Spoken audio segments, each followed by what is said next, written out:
I'm just getting it set up. You can continue to talk. Mm. It's doing its little thing. So Mm. Mm. Yeah, rain. What? Really bad rain, and then every time we have rain, it brings in pollen from God knows where, and then I, get all choked up, can't breathe for until the sun comes back again the next day. are you able to hear Galaxy? Okay. Lee, what do you think about Dale even releasing those emails? I feel like that was the first thing that really put doubt in everybody's mind. Oh yeah. Oh, I think that was fantastic. That was great. Why?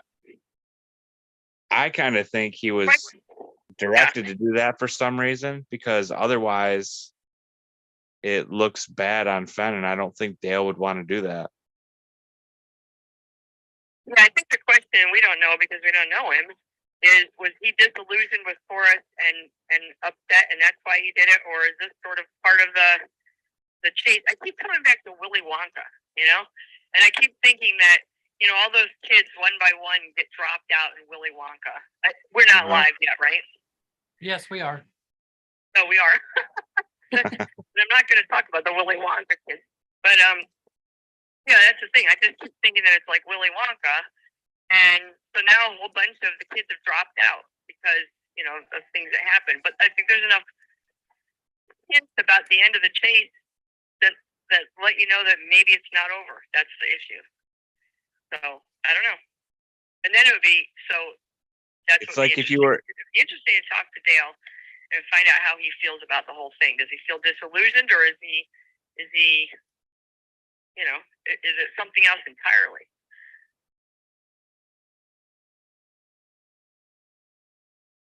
It's like if you were paying attention, you would pick up on the little breadcrumbs that Fenn left, and you would know. Exactly. The weird things in the chest, even his comment about, I left it in the lush Rocky Mountains, and you're going, are the Rocky Mountains lush? Is there any lush part of the Rocky Mountains? Really? Not too. I would never describe it as lush, because I come from a lush part of the country, and that's not lush. It's arid. But I don't know. Not all of it's arid, but it's not. No, I wouldn't even call Yellowstone lush. Would you? Maybe. I wouldn't. I don't think I would either. Yeah. No. It's an odd term, Yes, definitely. So, when Forrest is ending the chase and saying things that sound like aberrations, I'm thinking it's not over. And to me, the thing about Jack, I mean, I've got, as I was saying before we went live, to me, that's now the second mystery. This is like the chase that keeps giving, because it's now, instead of having one mystery, we've got two, which is good, because instead of, it winding down, in my opinion, it's now I need to know how that happened.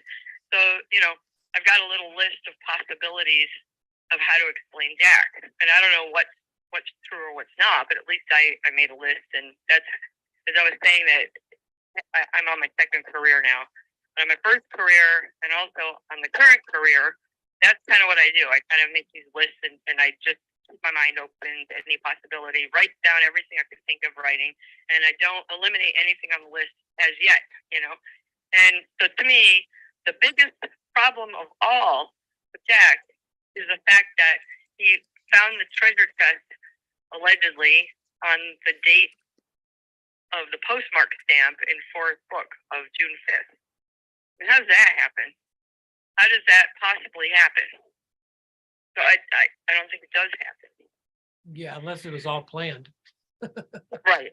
Exactly. I mean, if it were planned, then that makes a lot of sense. But otherwise, So before we went live, we were talking about the two chests.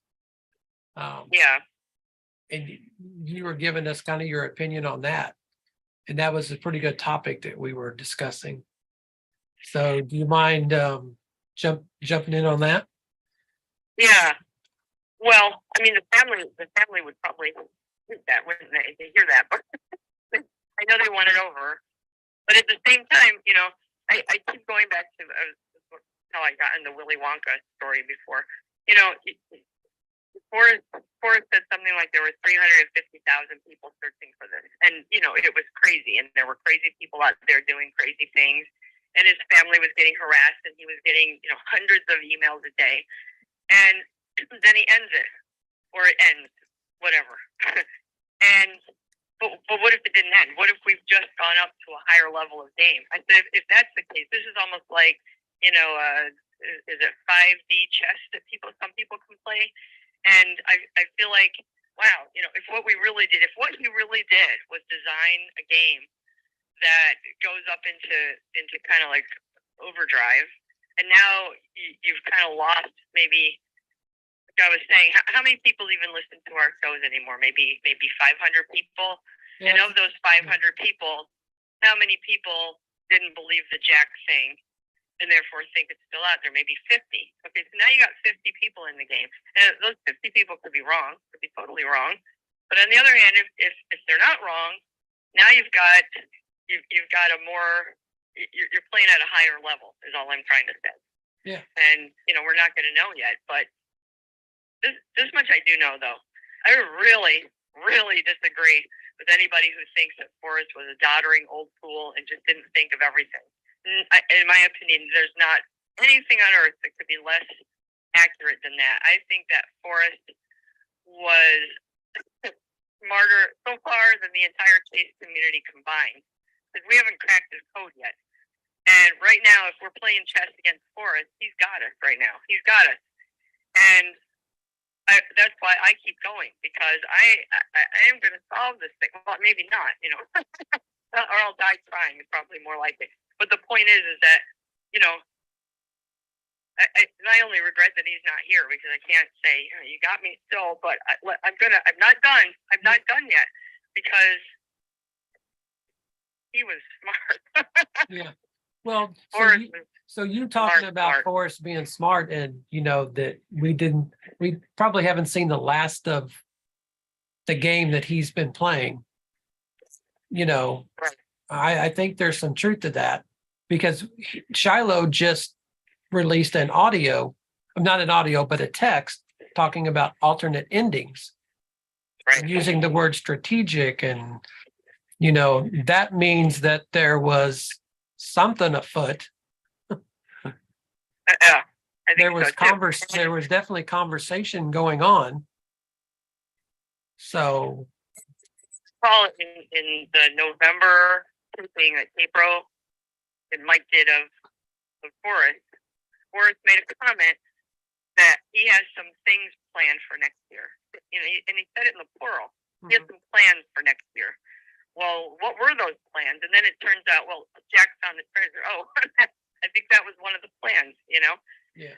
But there I don't know if there were other plans. Well, I know they played it off. It was just the Artie book that came out in December. And Yeah. I get that. That could have been at least one of them, but the fact that there was the big news that was supposed to come out for 2020, shows that there was something afoot anyway, in my opinion. Well, when you think about the fact that it was found on the very date of the post stamp, now I'm starting to, you know what I mean? I have Right. plans for next year, and then it comes out on that very day. Yeah. So already, Yeah. Yeah. I personally think there's something more. I think, and my big fear is that Shiloh knows, and Shiloh is going to tell, and I don't want him to tell, because to me, see, I'm not one of those searchers that wants the answer given to me yet. This is like the best. Some people do crossword puzzles, and this is the best mystery I've been given yet. I haven't cracked it yet. But don't end that. My brain is still working. You know what I mean? I'm still, and other people's are too. Don't feed it to us. I don't want it yet. Right? That's how I look at it. Well, Keeps me young. Keeps my brain working. it's like a lot of people have kept their solves to themselves, and there's a reason why they have kept their solves to themselves. Right. They might be among that 50. There might be, Yeah. that could Yeah. be. This is coming from somebody. You recently talked to Carl Summers recently. Can you share Right. that conversation you had with him? Which one? I have a few more questions, but my big question at the time was, I was trying to get verification for the fact that whether or not Forrest actually videotaped the 9 clues, because I wanted to hear it from Carl directly, and so I called him, and he talked to me, and he said that he had asked Forrest to record the 9 clues just as protection. I don't know, in case, who knows, in case of what. And so he said he does have that, but it's attorney-client privilege, so nobody's going to be able to get that. Mhm. But he said he actually had it, and that Forrest did not want to record it at all. So, of course, now the question that I have is, which 9 clues? Did he give 9 clues to, Yellowstone? And, I mean, I don't know that he gave the real 9 clues. I don't know what 9 clues he gave. Well, that would mean that Yeah. Carl knows the 9 clues now. He knows the real 9 clues, Right, that's true. right? It- We don't know. I should say, oh, by the way, but he Yeah. wouldn't have told me anyway. Right. But that's the other thing. What 9 clues did Forrest give? Did Forrest give the 9 clues to the Jack solution, or did he give the 9 clues to? Well, this is my opinion, mind you, because I believe that there's still something out there. Mhm. Did he give the 9 clues to the real solution? And that's, I don't know. Yeah. Yeah. Well, so you're talking about the attorney-client privilege because of the joint defense agreement that they made, right? Well, even if they didn't have that, Carl was Forrest's attorney. So if he asked him to produce something for Carl, he asked Forrest to make a video. Mhm. Somebody can't get that in discovery. That's something made for. It's protected by their attorney-client privilege. It's a work product. It's like attorney work product. Yeah. So they're not going to be able to get that. Yeah. So I do have a question. So Yeah. we know that Carl says in the Cynthia video that he took the video of Jack and Forrest. He said that. I asked that too because I wasn't sure. That's, of course, one snag to my theory about Jack not being the finder. Because I should go through my theories of what Jack is. I'm trying not to have an opinion yet. I'm just trying to list what the possibilities could possibly be. But the fact that Carl actually was there with it, I wish I had said was Jack actually really there, or was he photoshopped it? But I did say to him, the pictures of Jack, with the chest. I said, did you produce them? And he said, no. He goes, I just took the video. And I said, well, then who disseminated those? And he didn't know. He said it could have been Shiloh, it could have been Jack, but he didn't know. So he didn't know where the pictures come from. Well, Right. he says in the Cynthia video that those pictures that we saw of Jack and Forrest were still pictures from the video. Right, still pictures from the video. But who made the still pictures?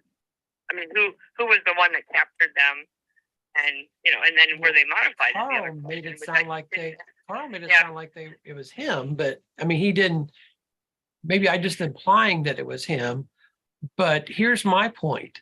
So if the still pictures have been shared of the video, and that all that stuff between Jack and Forrest after the fine falls under the joint defense agreement,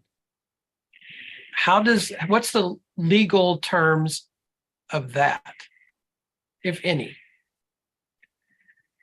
You see where I'm coming? You see where I'm going with that? Yeah. See, now that's another. I thought that was a stroke of brilliance because, I come from a state where some of the not the attorney-client privilege, but some of the privileges. For example, psychiatrist-client privilege. A lot of those, which are supposed to be protected, get waived, and the court just waives them in the interest of justice. And you're going, gee, that's really bad. I wonder if the person knew when they were going to the psychiatrist that maybe that the court would just so flippantly say, oh, well, in the interest of justice, we'll just waive that. So to me, it would have never even occurred to me to try to make some sort of mutual agreement like that. Was brilliant. I mean, I think it's brilliant, especially if you have a state that will kind of honor that. I didn't realize before that you could create a privilege. And I think that's fantastic. I would have never thought that. I mean, there's non-disclosure agreements, but this goes beyond that. Mhm. I thought that was great. Yeah. Well, Not for us, and- but for them. well, I don't think anybody knows, but you have a background. You know, you kind of know what you're, you know, a lot of the legal talk because you are an attorney. Yeah, it's in my second career. I'm an appellate attorney. Yeah. Yeah. So you Can kind I of ask have a question?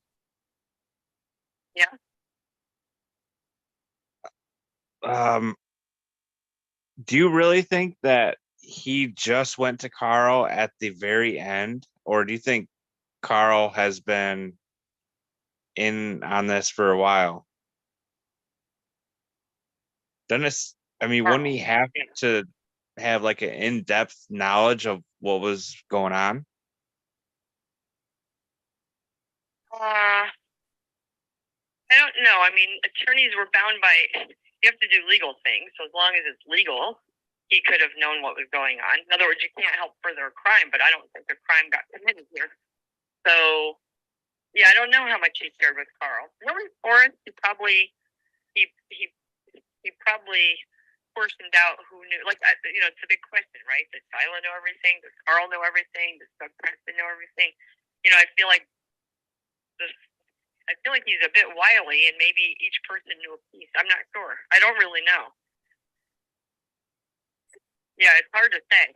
You know, That's a it good is hard to question. say. I didn't want to say to Carl, "Oh, and by the way, you know,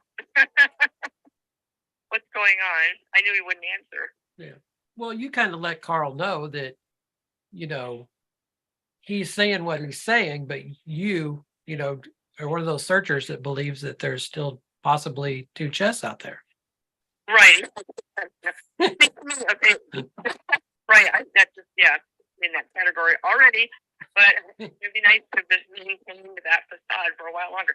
But I said, you know, I didn't say this to him, but this is kind of like my thinking about it. You know, here are our choices, right? We've got the first choice is Jack as the finder. Jack actually found it, but I have a couple problems with that, and you guys can add to it. But you know, my first problem is the date on which he found it. If it was really June 5th, that's a problem. It's too coincidental, and he has stated that he doesn't know the clues. He doesn't know where the clues are. So, I mean, how many times did Forrest tell us that you couldn't solve the poem that way, that you couldn't find the treasure that way? You had to solve the poem. You had to do it in order.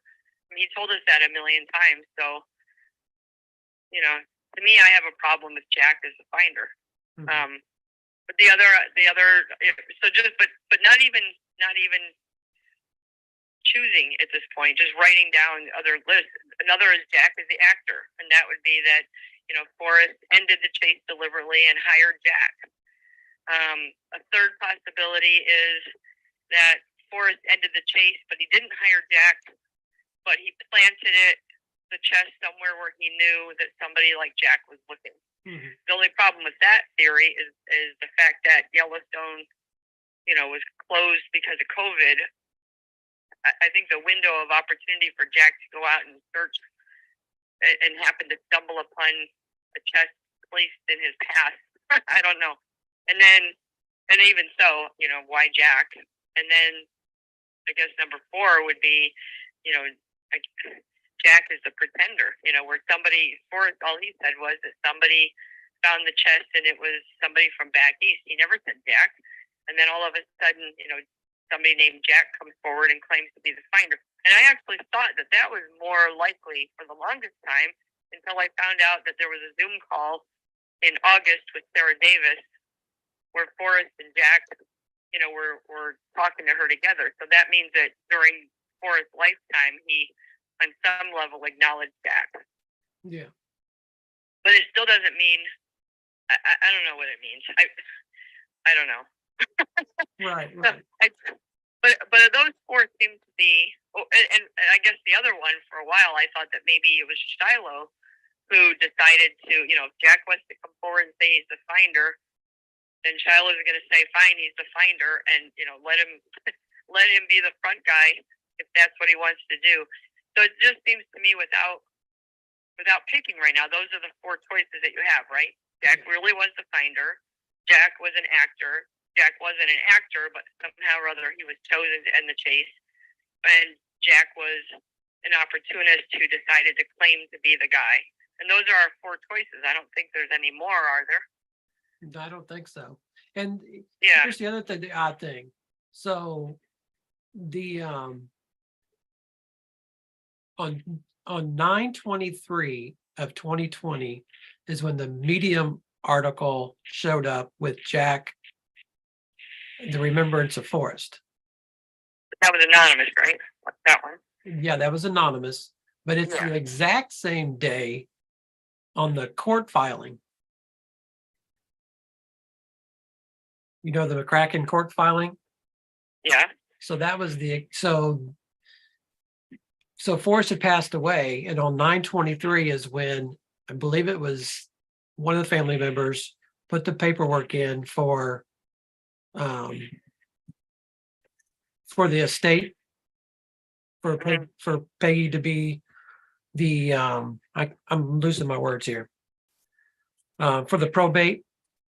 Yeah. So she was, what is that?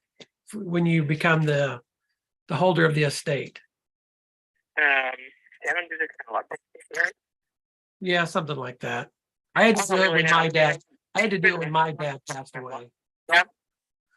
So yeah, that was all on the exact same day, 9/23/2020, which is odd in itself. There's a lot of these dates are all. It's all like. Yeah. They're like all these dates seem like predetermined. Yeah, Doug Preston saying, "Oh, wonderful work of fiction." You go, "Why? What's that about now? Why is that in on it too?" Yeah. So, but I guess what bothers me the most is when people. Well, number one, when people think that Forrest was dumb, and I think that he was brilliant. And the other thing is that when people think that they can sue for fraud, and I don't see any way under the sun that anybody could ever win a lawsuit over this. Right. It's not possible. I want people to stop trying. And if we're right, then the chase isn't really completely over. Then there's no fraud either. Yeah. Then there's no weird ending. It's just a higher level of playing. And hey, for those who got the clues and realized it wasn't quite done, then you're still in the running. Mm-hmm. And look, we could be wrong. We could later look back at this and say, well, that was silly. Right. But this is at least my thoughts about it. And so I don't see any fraud whatsoever. Well, so do you own Dan Barbarisi's book, The Thrill of the Chase? No. I mean, Chasing the Thrill. No. Don't. So do you know the story about Mike McDonald? No. He's the one that ended up paying Jack $10,000. Okay, so I'm going to read this excerpt from the book, from Dan Barbarisi's book. And this tells you were talking about Jack being an opportunist. This kind of plays into that. So it says here, Dan says, I soon had absolutely no doubt that the finder was legitimate. We discussed things other than the treasure, sometimes talking baseball. He was interested in why I voted the way I did on my Hall of Fame ballot, and not a fan of my leaving off Barry Bonds and Roger Clemens, or after he'd read my last book, Gambling. That led things in an unexpected direction when he realized that Beep's friend, and we know who Beep is now. It's what's his name, Galaxy? Honestly, I'm not sure. Okay, I know it, but I'll have to get back to that. So anyway, realized that Beep's friend, Mike McDonald, who had put a $10,000 bounty for proof of the existence of the chest, was a minor character in my last book, and hints that I knew him. The finder, who seemed to have a mind of numbers and betting and an interest in poker, asked me if I would put him in touch with Mike McDonald, serving as a go-between of sorts so the finder could claim the bounty. I agreed, but McDonald wouldn't accept the find as legitimate if the finder wouldn't reveal his identity. And with the finder unwilling to do that at the time, the discussions fizzled. Then it goes down here, it says the lawsuit against me, it's the finder talking to Dan. He sent him an email, said the lawsuit against me took a weird turn. He wrote, looks like you'll have my name within a week. So before you know it, Jack gets paid $10,000 from Mike McDonald. And then Mike McDonald is going to give Dan Barbarisi $10,000. But Dan says, I don't want any part of it. Give my $10,000 to Jack. Jack ends up with $20,000 off that deal. Just as coming out as the finder. Yeah. Isn't that weird? This is a guy that just found the treasure chest, knows it's worth millions, but yet he's worried about getting paid $10,000. $10,000. Yeah, that's the and I go back to it. I'm not trying to right now pick which one of the four solutions is the most likely, despite what I may think personally. I think that we ought to just keep that list up and keep putting these kind of facts under each heading. I mean, this would definitely go under one of those headings, right? And it wouldn't be the Jack the Finder heading, would it? Right. And there's going to be some that do go under Jack the Finder heading. But I think it would be interesting to make that list and just keep putting these examples under and see how many of each thing we come up with. Yeah. Because I think you're right. I think that's really, I certainly wouldn't be worrying about $10,000 if I had just gotten treasure. Not only that, I doubt I'd even be talking about anything else but that. Well, and so the other flip side of that is if Jack and Dan had been talking by email and Dan still didn't know who he was, obviously Jack was doing his homework on Dan Barbarisi, or he already knew his history before that even started. Yeah. Because that's why he calls him a numbers player, a gambler, a poker. I mean, that's what a choice of words that is. Jack is not me, and I'm not Jack, but I think if I found it, I would either go public. But if I had a reason not to go public, then I wouldn't be messing around talking to Dan Barbarisi or trying to get $10,000. I wouldn't be doing either one. I'd either be silent or I'd not be silent, right? I don't understand it, but it doesn't matter. Neither here nor there. Well, Jack, and then put underneath the heading where the stoof.com on the Wayback Machine.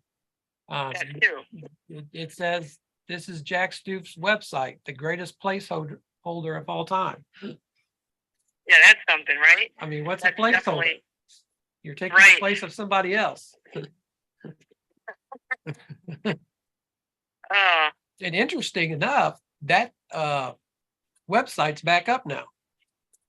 If you go to stoof.com, it's got the picture and it's got a little audio file. Somebody pointed that out to me by email, and I'm like, oh man, I didn't even know that. And what's really weird about that is, so the show that Galaxy and I did on 6/14, so I checked on that website and it said it was recently created on 6/16, 2 days after our show. Interesting. Yeah. Now it's just a timing thing, I guess. I don't know, but it was kind of interesting. And I actually sent Ben from Treasure Warriors an email and asked him, I was being serious but joking, do you own that domain? Because it's his song that he likes to play every once in a while from the Rolling Stones. Sympathy for the Devil. So I thought it was interesting, but he didn't claim it. He said that he was being trolled. So nobody knows. Interesting though to put under the Jack is Finder category. What are the actual things that would indicate that Jack is the finder? I mean, Jack saying so, that's one. Shiloh acknowledging it, that's two. Well, okay. So neither of those. Shiloh acknowledged it, but that also got deleted like a week after that. Oh, that's interesting. Yes. Yeah. That all got taken down pretty fast. Yeah. Which I thought was interesting. Why not just leave it up for all to see? Right. But and then well, there's all kinds of things. Galaxy, do you have any more questions do you think of? Well, you got the pictures as well. Yeah. Right, and that's the. Did we ever come to a consensus on whether any of those?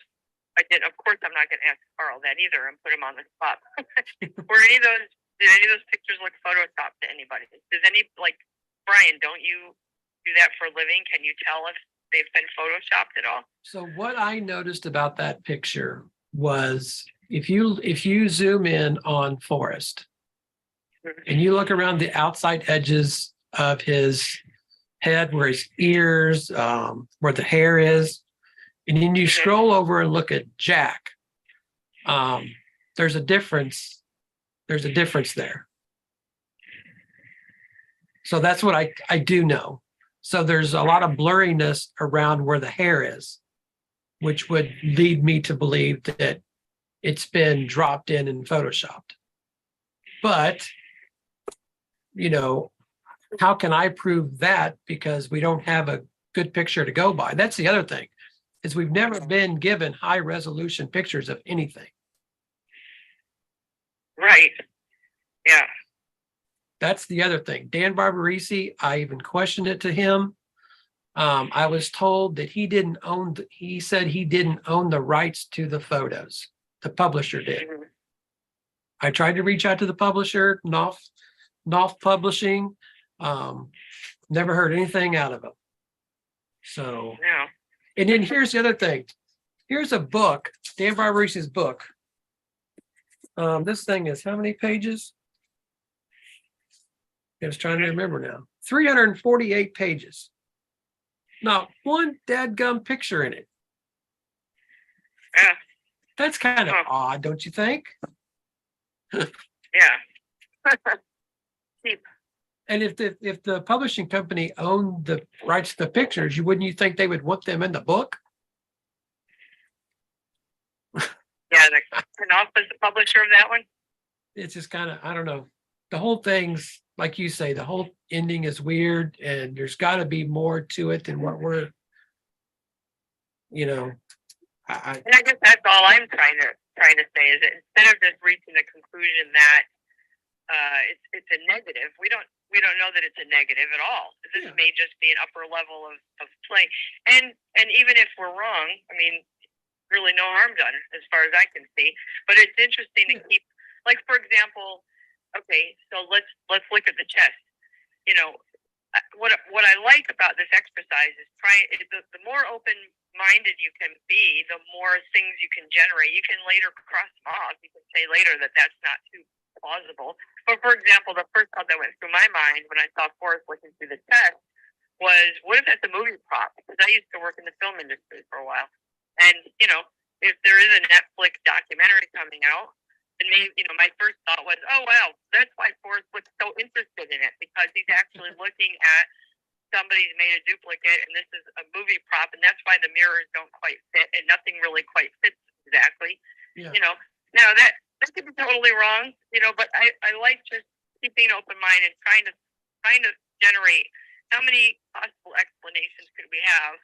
Because some of them might fit together later, or we might have to cross them off the list later as being thoroughly improbable. And the same goes with the heritage auction. I mean, you have a couple choices, right? Either that really was the chest, and that really got sold, and that's the end of the story, or it's possible that there was a duplicate. I mean, by anybody. Forrest himself could have made easily a duplicate of all. You know, he could have bought 2 necklaces. He could have bought 2 frog fetishes. It doesn't matter, right? He's got the money. He could have done that when he bought him the first time. And, you know, now it kind of gets the bulk of the searchers off the back of the family. Mm-hmm. It kind of, you know, Forrest wasn't well in that last year, but I think even more importantly, there's that end date. There was that June 4th date or June 5th date. So for whatever reason, which then we have to figure out later, you know, it got ended on that date. But now the question is, you know, is it possible that you could explain the heritage auction by there having been a duplicate? Which is, by the way, why when we first saw the test, we were all going, well, that doesn't look as spectacular as what we had seen originally. You know, that's right. Shocking. It doesn't quite look the same. So, again, we have two choices. It was real, and that was the only chest, and that was it, or it's a duplicate. And it doesn't mean that it's fraud at all. It just means it's part of the game. Yeah, yeah. And I don't think we have enough to know yet. Well, like you've said, Lee, wait, go ahead, Galaxy.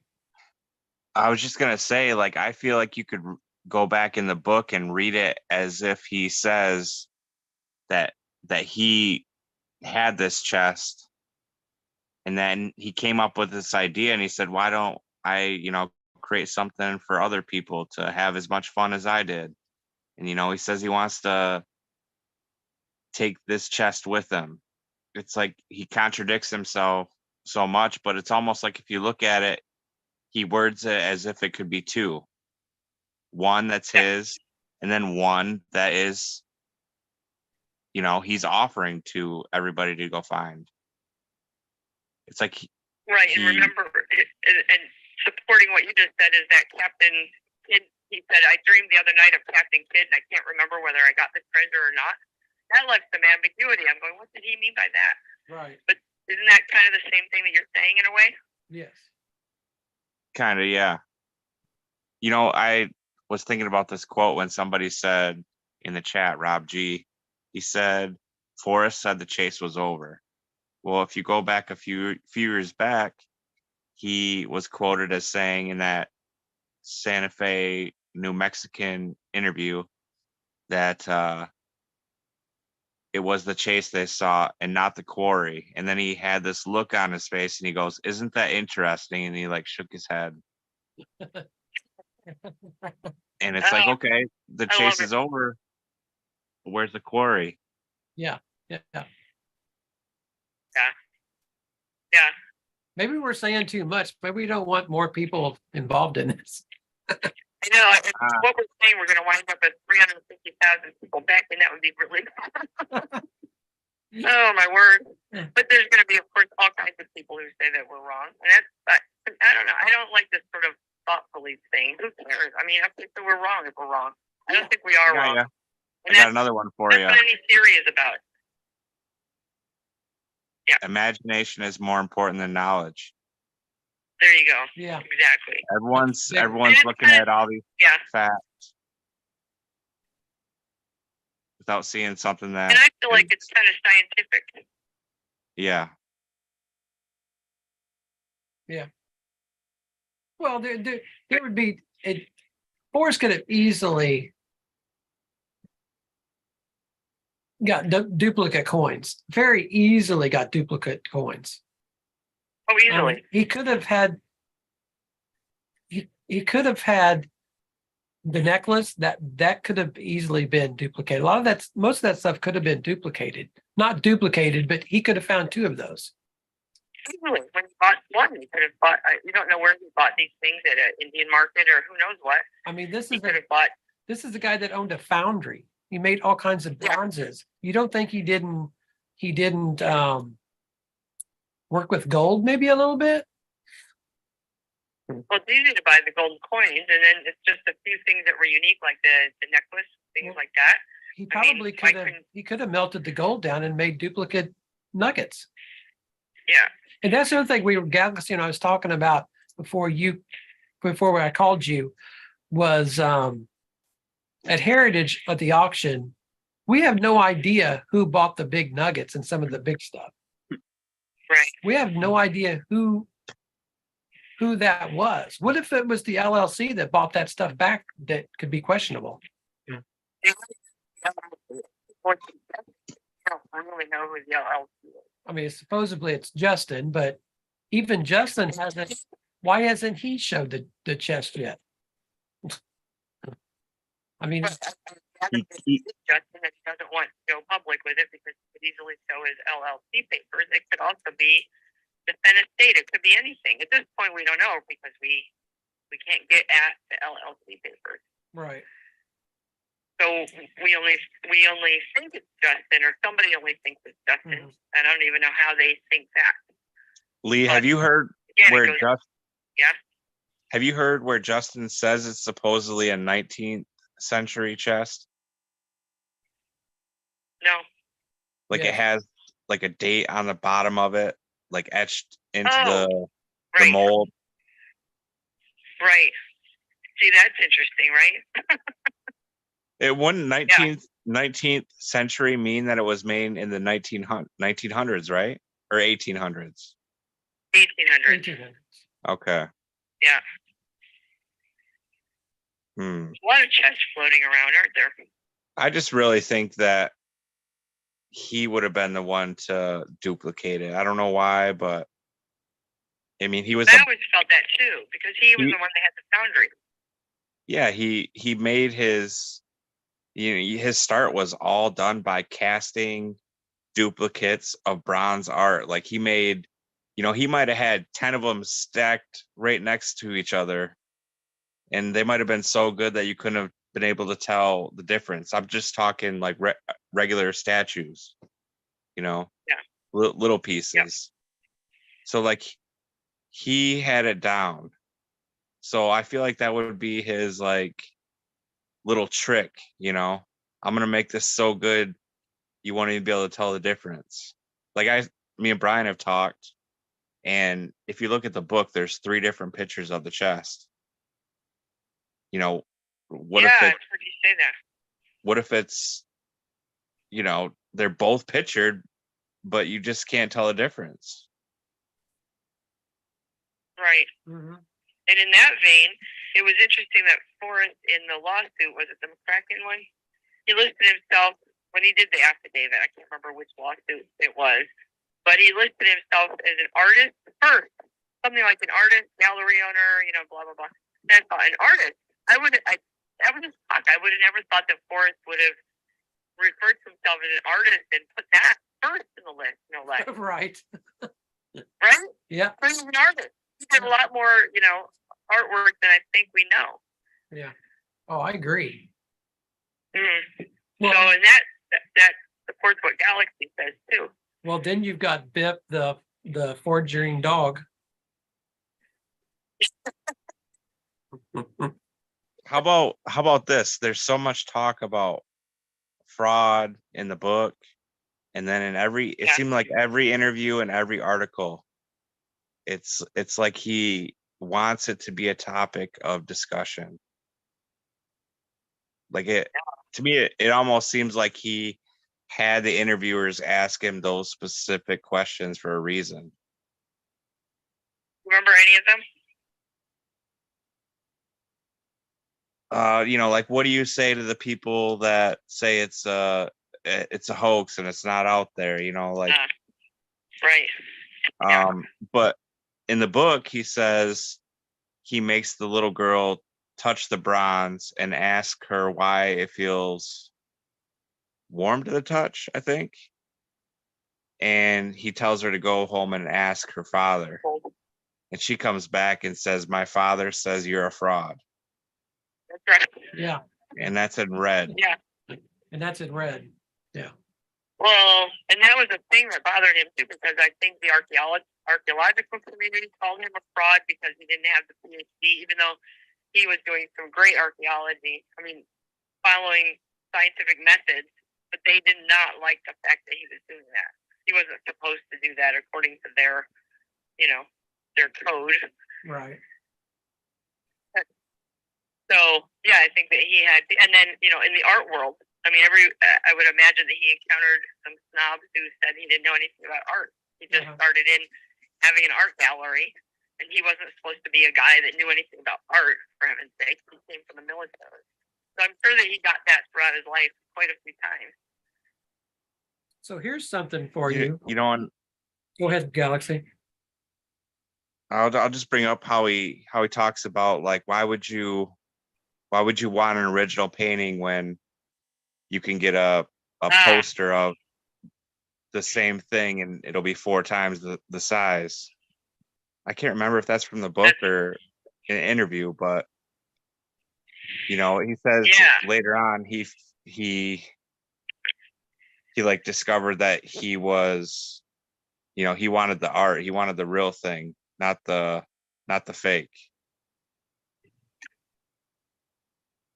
So if we happen to be right, and the chest that got auctioned off was a chest, and it may even been a forest chest, maybe even. But maybe it's not the only thing. Which is he making a joke? Would he be making a joke that everybody bid so high on a fraud, and it just goes to show that it had value after all? I don't know. Who knows? But I could see him finding that a funny joke. Well, and that would make the second chest worth even more. Yeah. Yeah.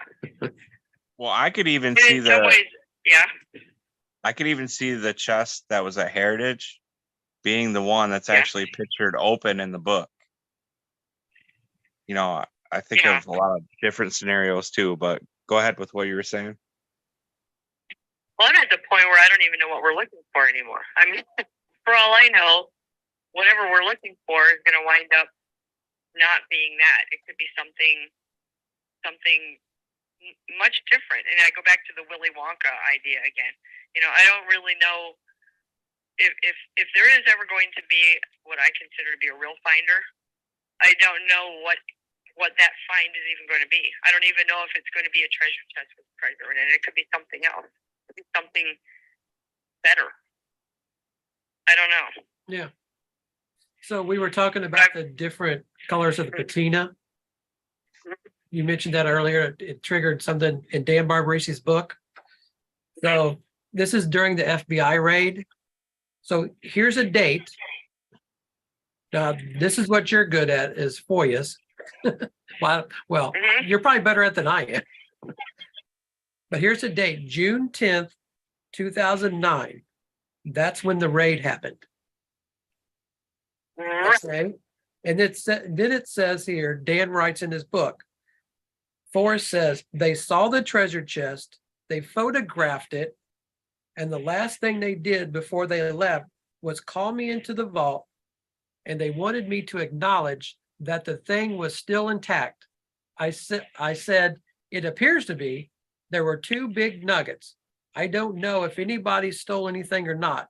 I didn't have the coins counted, but I don't trust anyone. It's funny that he didn't know how many coins were in there. Didn't even know. And by the way, the fact that he told us. So what I was getting at with that is we have a date of the date of the raid. We already know that. We already know that. What was the year? The year was 2009. 2009, June 10th. That's in articles too. But Right. I'm just reading from Dan Barbary's book how Forrest says they saw the chest, they photographed it. So there's got to be photographs that they had that they still have.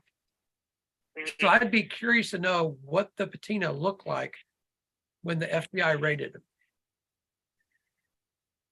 If that were true. Yeah. You want me to foil the No, FBI? no, you don't have to. Foil. I'm just saying that's something I'm looking into doing. That's something I'm looking into doing. I'll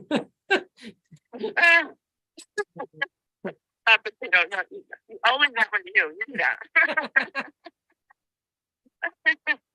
Oh. Because But yeah, that could be done. You're right. That would be interesting, wouldn't it? because it narrows it down. You have a date. Yeah. And the pictures. That's a pretty easy for you to write up, basically. Yeah. If that brings me back to the June 5th date, because June 10th is so close, and I called the attorney one time to find out when they had actually put in applied for the warrant, and he wouldn't tell me. And I didn't know if it was like the day before, 2 days before, 3 days before. And then I'm thinking to myself, I don't know. There's something about that date being awfully close to the raid date.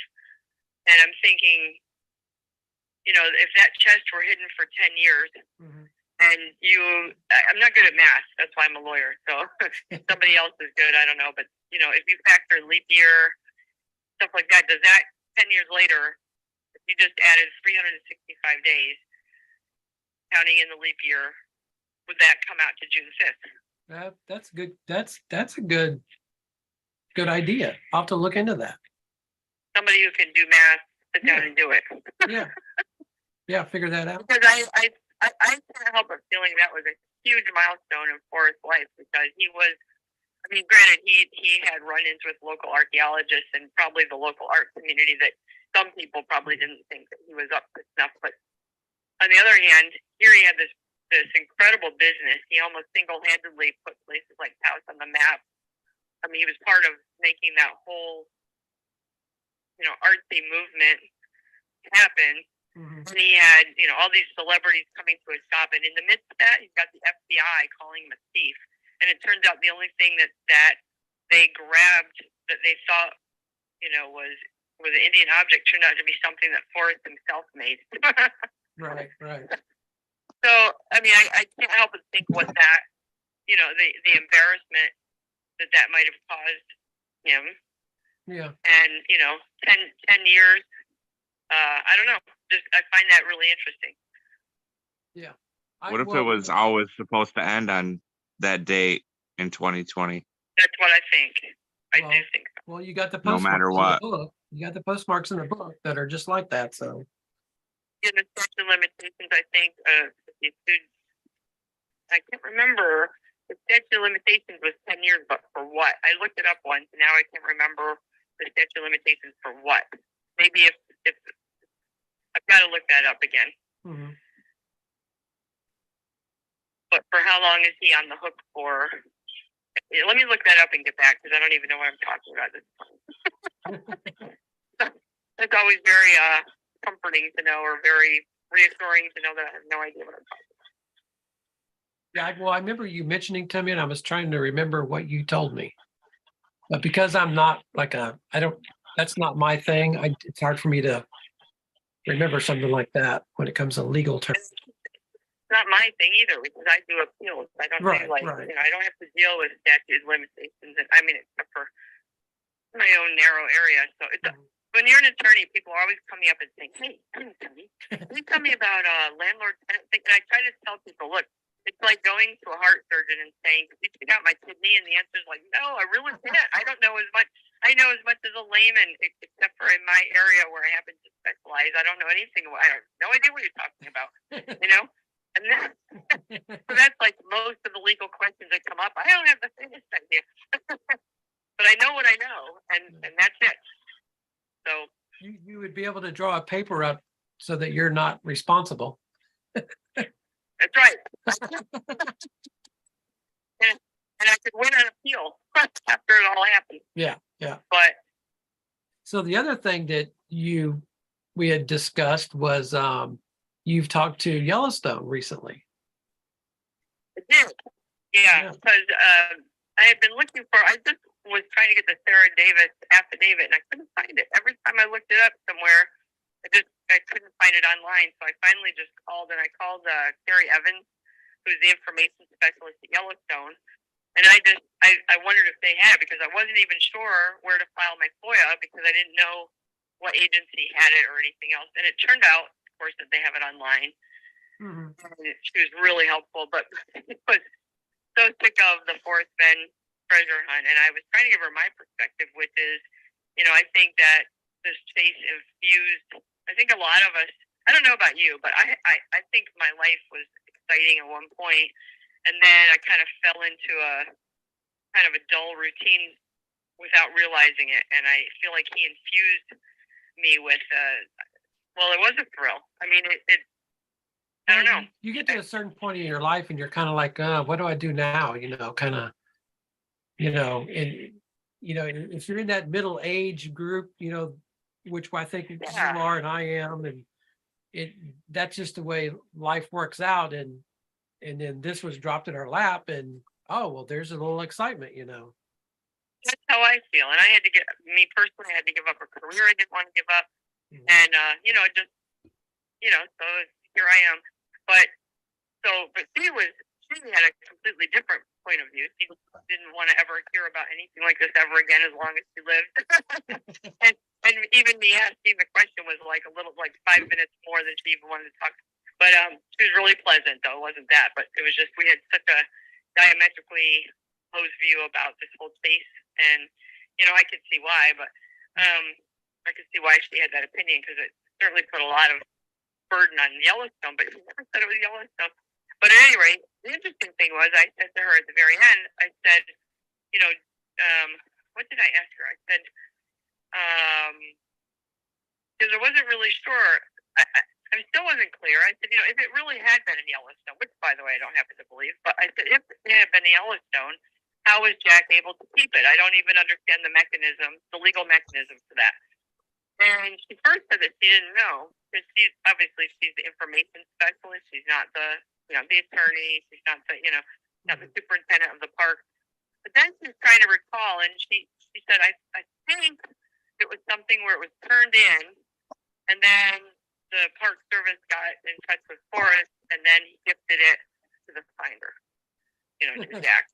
And if so, that's something I had never heard before. Oh God! She was trying to recall, but if that did happen to be accurate, then it's a different something I hadn't heard. Yeah, right? that's when you told me that, I was like, wait a minute, that's something we've never heard before. No, you can't hold her to it either because she was trying to recall. But Exactly. the truth of the matter is, I mean that's what we started out saying because I don't know how he was able to do it. And, well, I mean that's it. That's part of. Didn't you have the other guy that was, I think, wasn't it Forrest that eluded Yellowstone, that somebody was going to be in that area? I don't know. Maybe it wasn't Forrest, but maybe I had the story wrong. But I think there was something about that. Do you remember that, Galaxy? Stumpy? So Stumpy's with us now. I'm not quite with you here. Give me a second. I'm still getting situated. I apologize. Oh no, you're fine. Talking about the time when Yellowstone contacted Forrest because there was some guy headed Yes, that's Yellowstone what it way. was. That's what it was. Yeah. Forrest made a comment that I've never been in that part of Yellowstone, so that wouldn't be where it was. Yeah. But you know what I think is odd? Okay, so in favor of Yellowstone is that Sarah Davis in her affidavit said that she got on a Zoom call with Forrest and Jack, and they gave a description of where it was, and from that description, she was able to find it on GPS.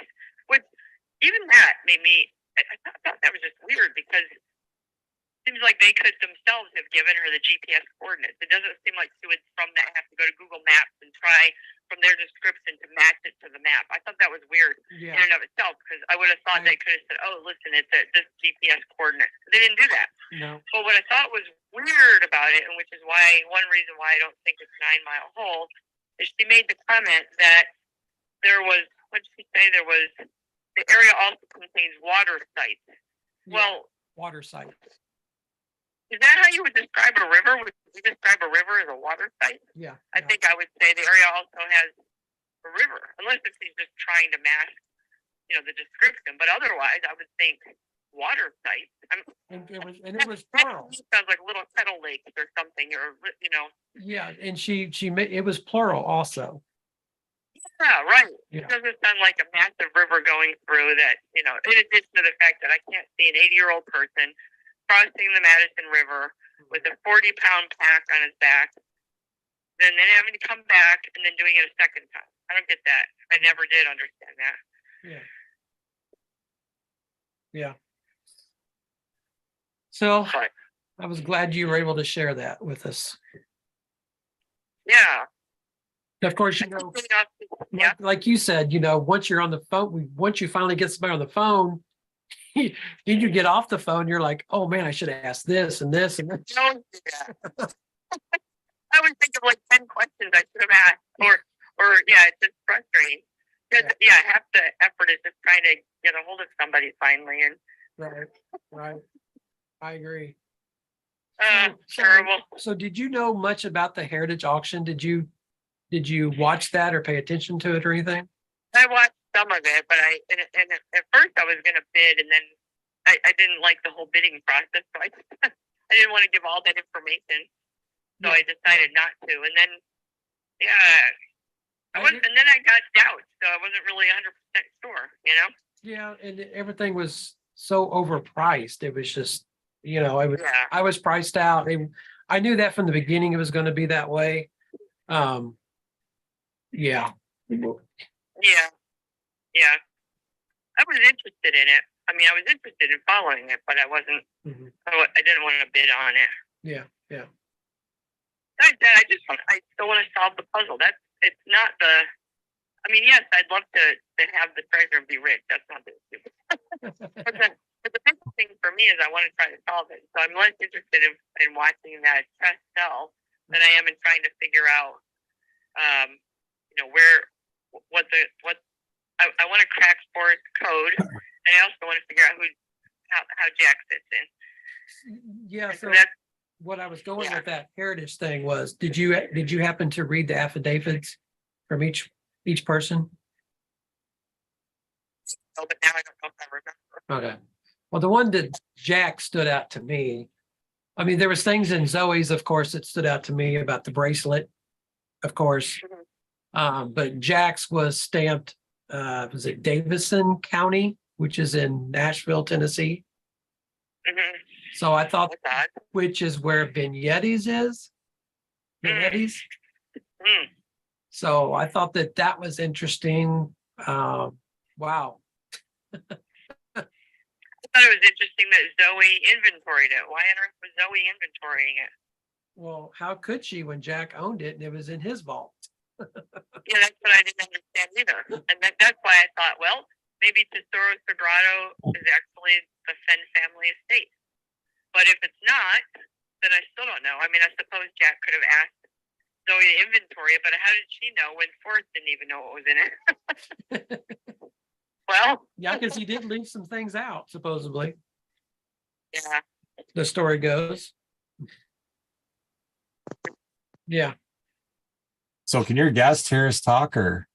Yes. Hi, whatever your name is. Can you hear me okay? Can you hear Stumpy? Really, I couldn't hear enough to hear it. Speak up, Stumpy. Hi! Oh, hi. How are you?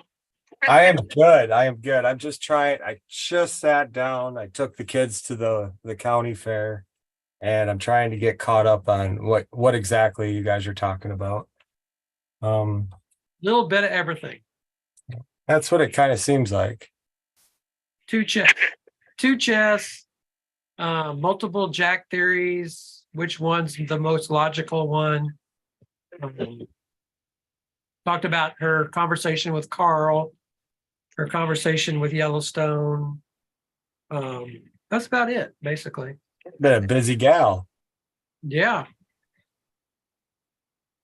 I'm glad she reached out to me because, I mean, it's been a breath of fresh air for us. I know. Yeah. Thank you.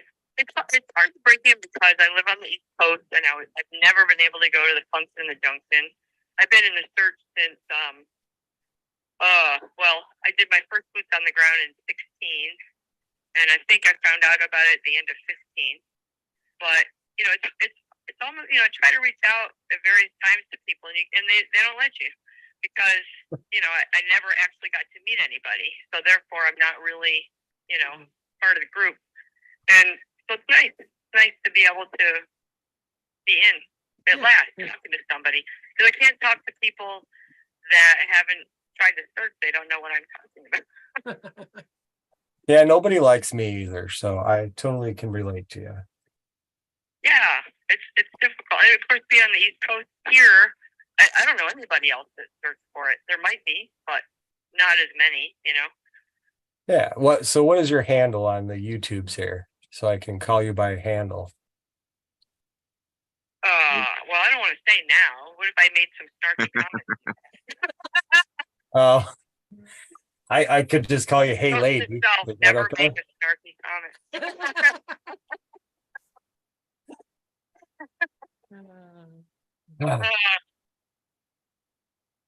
I've never made too snarky a comment. No.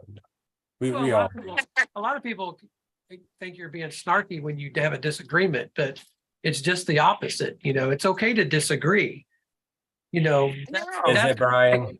that's why a lot of people like me, and I've gotten good feedback because I try to see everybody's point of view without, and I'm okay with disagreeing with somebody and just let it go at that, you know. I just respectfully disagree and we move on, you know. It's Well, that's really you because you're very measured the way you talk and you're very fair. Mhm. And you know, I like that. I like everybody's opinions. I mean, why not? It's Yeah. exciting that people have them, even if I don't disagree with. I mean, even if I don't agree with them. well, it's like I've mentioned many times, you know, because I question things doesn't make me a negative person. Well, to question things, that means you're trying to find the answer, and that's a positive. It's not negative. Well, that's what I was getting at. I think it's science because in science you don't just accept the result. You try to replicate a result. You try to you look through a result. You look at different variables that might have affected the result. You look at various you know, other possibilities that could explain the same result. I think that's all we're doing. You know, sitting here trying to figure out. We all know that there's something weird about the ending, and in trying to come up with what are the possibilities about Jack. You know, obviously one of the ones that we came up with is probably true, but there's nothing wrong in trying to look at the data. What is the data telling you? Some of the data points fit under one solution, some fit under the other. Yeah. Some indicate one thing, some indicate the other, and there's my way of looking at it. There's no reason why you can't try to have as much of a scientific approach as you can and see where the most data leads you. And right now, it's up in the air. Mhm. Except You are a long-winded lady, you know that? What was that? I'm a what? Long-winded. Oh, thank you very much. Yes, yes. Thank you for that. Well, I mean, I just was gonna say, you know, you called it data, and I don't know, I've called it horseshit, or you know, ever since. Has it not been horseshit? Like, honestly, just cut through it. Is it actual data to be collected, or is it misleading data to run a time clock out? Because the stories are switching after a certain amount of time, like, and it's like switching to the popular demand. Like, what are they talking about? Well, we got to switch it to this now. You know, it's like it evolves. It's not like a true story. It's an ever evolving story. It's like they're talking in code. Mm-hmm. Yeah. Yeah.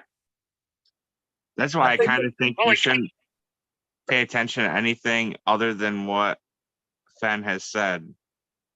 You know, like the last things he said before he died, the obituary, you know, like that type of stuff. I think there's clues in that type of stuff. The Medium article.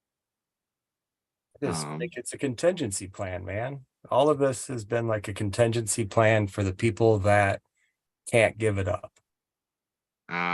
We disagree on that. And then yeah, I'm with Fenn Galaxy. Inc. and Fenn Inc. is incorporating or trying to start a second hunt. And they've No. reeled in Shiloh on it now, and he's being all mysterious. I don't think this really has anything to do with Fenn at all. It's his coattails. I mean, Who's Shiloh? No, just all this that we're caught in right now. I think this is just a coattail. The coattail story, like the continuation, but the original writers are gone. It's a sequel that sucks. I for one, I'm not done yet. I'm not done. No. But I just think that people would be more effective if they were to switch. Like, okay, this isn't the Fenn thing, this is something different, and focus on that instead of dragging in the old Fenn stuff. I mean, Fenn point blank said the chase is over. Well, And it's not. It's not over. It was the chase they thought, and not the quarry. We have the solution. Maybe what Forrest had in mind, like, let's say, get back at the government, that part's over, but there's still something else out there. Right. Who says I can't take it with me? There you go. There you go. Bingo. Like Galaxy said, it's the chase, not the quarry. you know, there's a lot of things you could read into that. And what's the harm for us believing that there's a second chest or it's ongoing? As history has it right now, Forrest didn't even outlive the book. You know, he didn't Mhm. get to take his secret with him. His secret was exposed before he died. Yeah.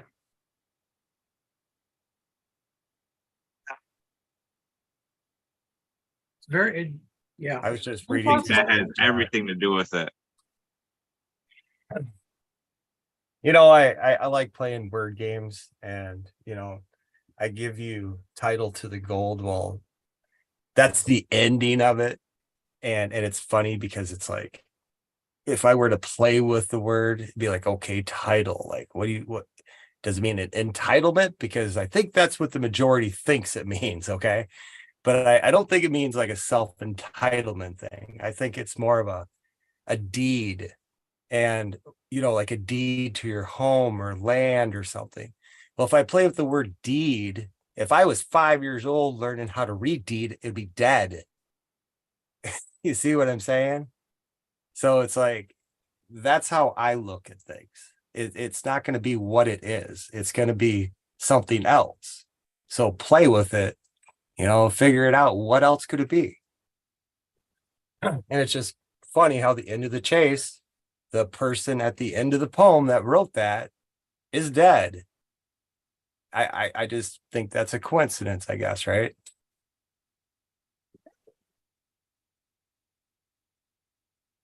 I honestly, One is dead. if you're good at doing FOIAs, here, I got a question for you. If you're, Well, I said that didn't.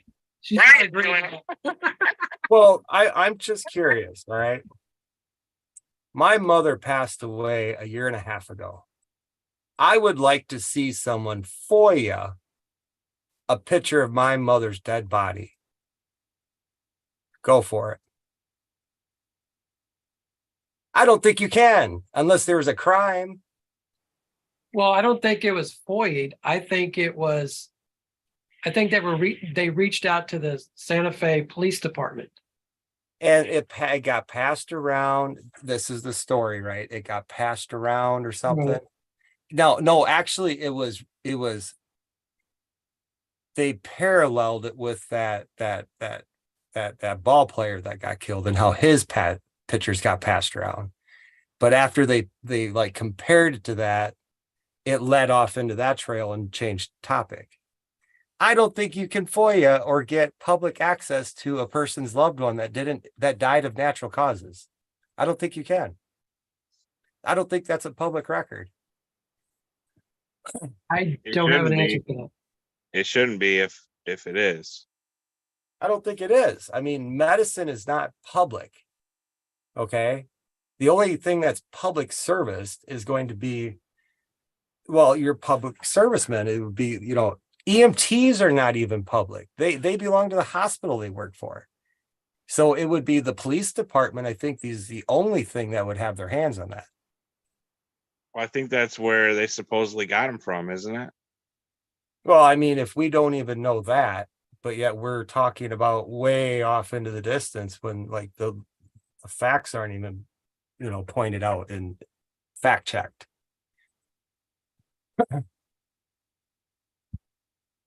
I mean, who would have had access and had the balls to have leaked pictures like that? That was horrible. Horrible. If that was real, who are these people? What kind of game are they playing if that was real? Oh, I completely agree. Yeah, me too. So I don't think it's real. Well, that doesn't make it not real. It just means they've got a sick sense of decency, basically. Oh, you would think with a family that has money and connections would have been all over that shit. All over that shit. The person who got that is in chat, and they said they got it from the Santa Fe Police Department, which is what I said. When were the cops called? They were called. I assume the person probably did it by email is my guess. So the cops were called because wasn't the original story that he took a fall, the maid found him, the family was called over, they took him to the hospital said he's got to no resuscitate, he went home with the family and passed away with his family. Where the fuck were the cops involved? Well, they would have been. At the point of death or at the point of emergency? The point of No. emergency, yes, but the point of death?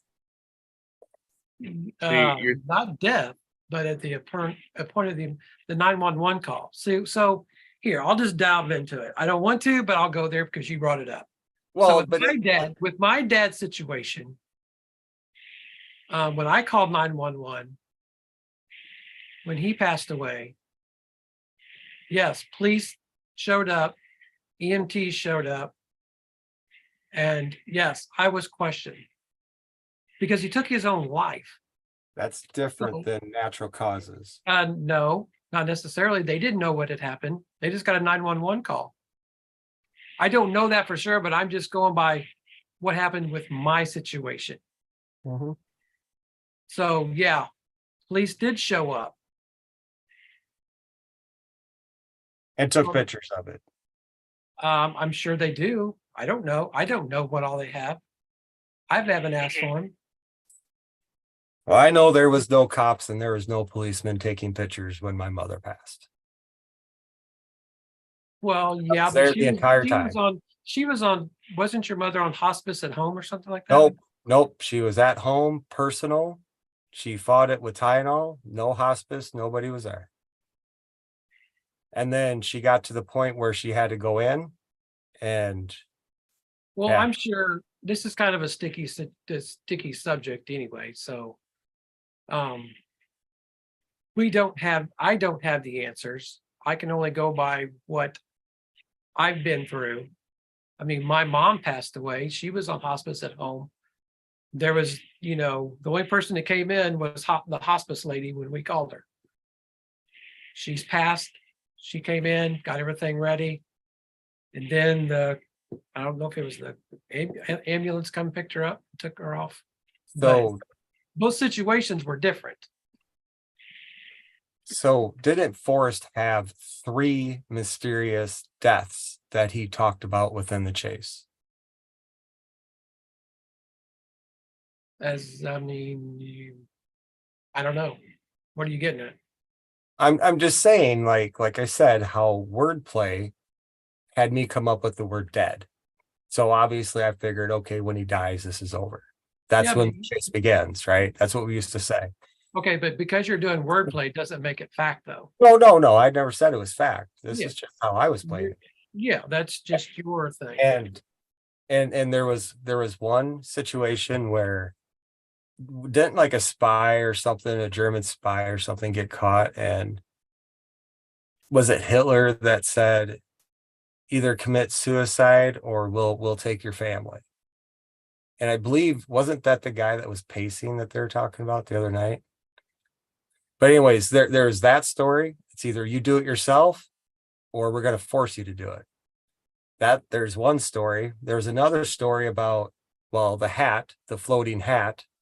Well, that's a metaphor for the outlaw drowned in the river, and all that's left was his hat floating downstream. That was the big hoopla with the floating hat. And then the other one was Secrets of Taos.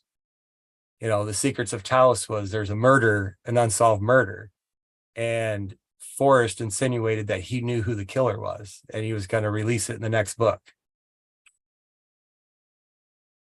Do you guys remember any of this stuff? Yes. Okay. So I just think that it's absurd for pictures like that to appear, this story to be going, and it's almost like a shitty movie is what it is, and No, I'm not disagreeing with that. I mean, yeah. and it's like, so I personally, I almost don't want to play a game like that. You know what I mean? Like I want to like the way it was before, and the people were so much more pleasant to be around, and everyone's desperate now to be like noticing, like, I don't know, it's a sense of like what we hear the other night.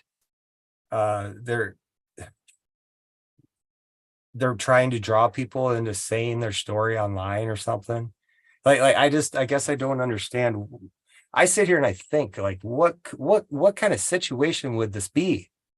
Like, why would it go like this? Because it's not worth a ton of money. It was the lure anyways. That's why it was sold and nobody cared. It was just the lure to the treasure. But yet everyone thinks the lure was the treasure. I, I guess I'm just confused. But I do know that this is not a game. This is like, I can't see Forrest making this game. I could see him appointing people to make a game after he passed, and they're just doing a shitty job at it.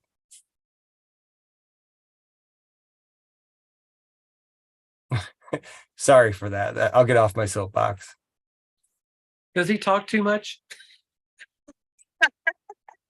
What about this? As time goes on, the only thing that things that are gonna matter are certain things. Like, nobody's gonna be talking about the little things that kind of came and went.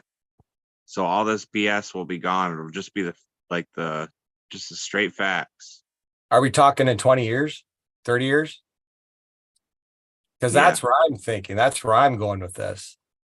My kids, they're going to be adults, and they're going to dig through my shit when I die, and they're going to run across my big stash of Forrest Fenn research and all the little things I've collected throughout the years.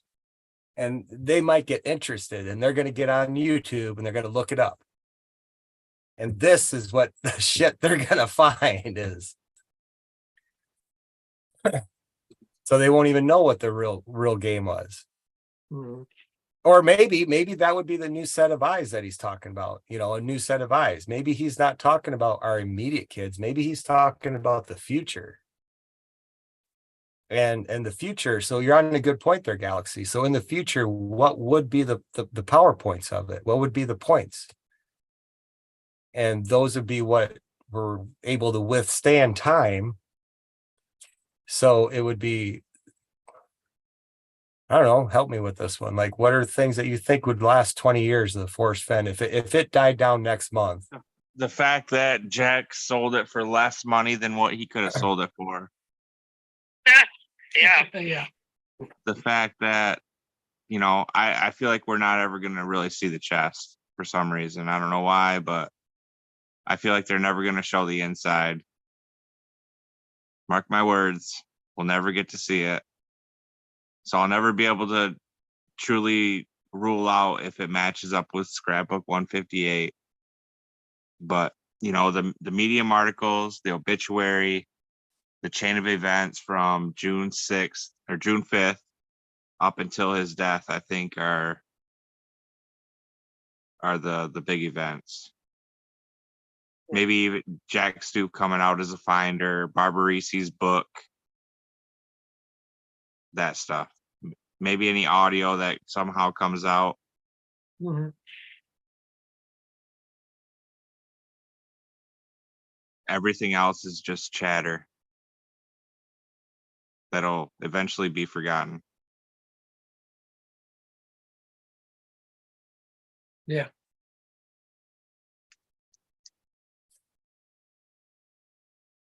And I don't there's know. What do you think, Lee? Well, I'm still back with I'm hoping that Shiloh doesn't tell the answer, because I feel like I must like a mystery more, because it's still a brain bender for me, and I'm not quite done pondering over all of the scrapbooks and all of the books, and I'm not quite done yet. I'm still working on it. That's what I'm thinking. So for me, it's still fresh. I'm interested in it still. I'm not done with it. I'm gonna crack this thing or die trying. I think that's fantastic. I like the game. I like it. Mm-hmm. I wonder if like everybody likes the game if and they craft it around their own profession. You know what I mean? Like if it can, I love hate it. there you go. You love it, yeah, exactly. Yeah, Yeah, love-hate relationship. yeah, Yeah. I'm there too. Because if there is nothing more, I mean, we're all just wasting our time. Even the people that say we're crazy, they're really wasting their time.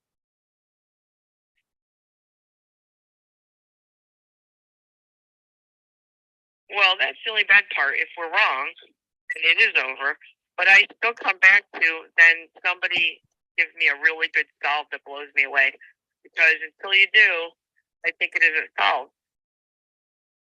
And I'm still working at on a solve Yeah. to blow myself away.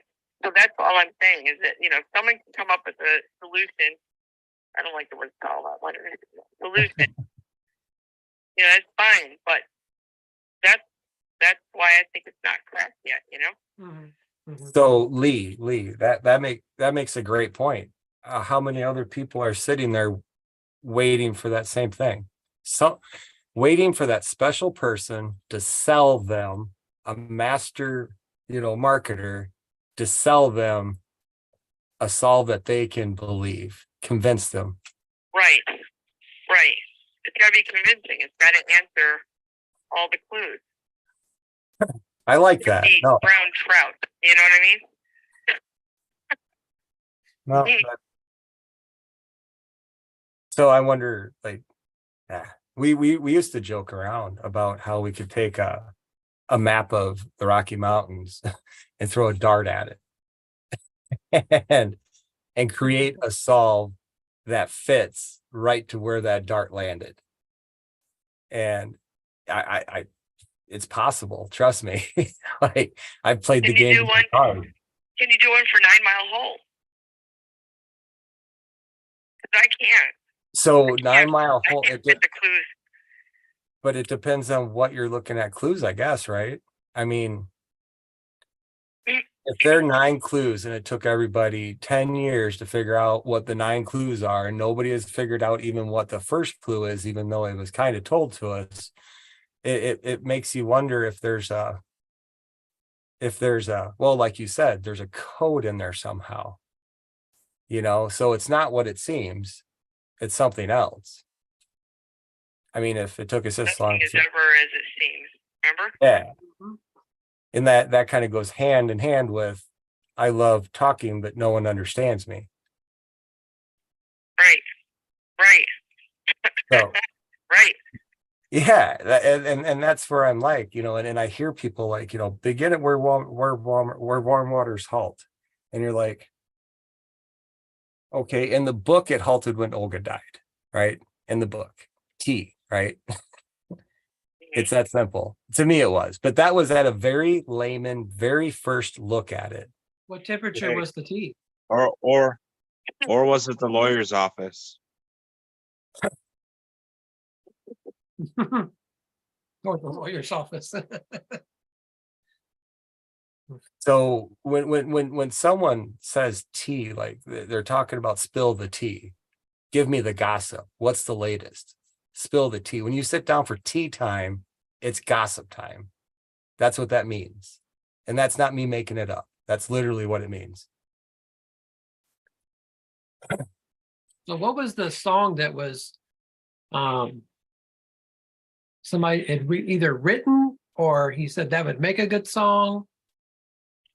Hot coffee in a cold cup, or was it cold coffee in a hot cup? Which one was it? Or was it tea? Yeah. Do you remember Galaxy? I don't. Oh yeah. Somebody maybe in chat can fill us in. I did have one observation from K-Pro's 2019 interview where, and Lee, you'll like this one. K-Pro says to Fenn that she talked to Fenn's cousin Chip, and Chip says that Forrest was so clever the chest could be sitting right in front of you and you wouldn't even know it. And Fenn replies, what does he say? He says, I like someone to put one in front of me so I could prove it or show them how to do it or something like that. God, I wish I could remember how it ended. I wish they put one in front of me so I could prove it. And Forrest said that? Yeah. I don't remember that. Is that like a clip that was clipped out and they added back in that I had given up listening to them by that point? It's in like the last 5 to 10 minutes. But like of all the times that was on air, they added small little segments to it. It was never the same thing over and over and over each time they posted it. It was all cut to shit the first time. That's been on there. Huh, I do not remember that. But that's not the first person. I mean, Cynthia sitting at the picnic table said it's right under your fucking nose. You know, that's been an ongoing thing. Forrest said it's right under your nose. Yes, that's Cynthia said it or Forrest? Cynthia had said that with Dal. You know, But Forrest, the only thing that Forrest has ever said was that Jamie Jordan was the closest. And that was when, you know, one of my gal pals was sitting there and it said something, you know, who was closer, me or her, and I believe he said something like, well, at this point, Jamie Jordan's the closest. Because she's been everywhere. Isn't that what it was? Well, she's the gal that, you know, their small ranch in the woods got burnt down, and they did. That's at the point where K-Pro was introduced to the chase. You know, that was when she did the drawing for it.